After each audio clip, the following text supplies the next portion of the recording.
What are some ways you can identify a narcissist? Everyone is different, but most narcissists, especially exhibitionistic ones, exhibit many of the following behaviors. Self-centeredness. They're only interested in their own opinions. They rarely can stay tuned in when others start talking about themselves. They do not care what is happening in other people's life.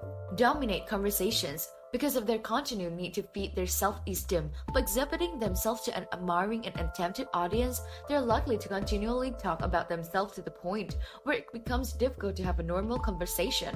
No matter what the topic, they are likely to bring it back to focus on them. Complaints. Many narcissists continually complain about other people's behavior.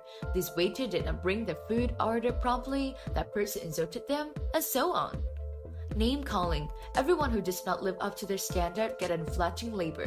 He's a jerk, she's a bitch, they're an idiot.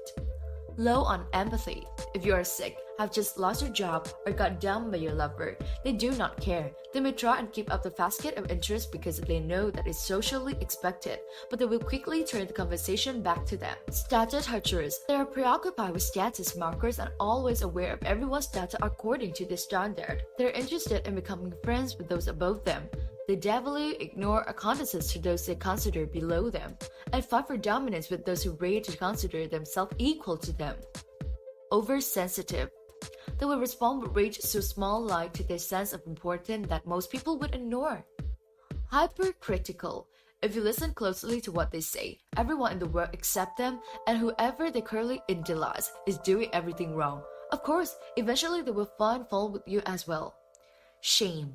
When the graduosity is punctured even slightly and there's no one else to blame, they can start devaluing themselves in exactly the same overly harsh way.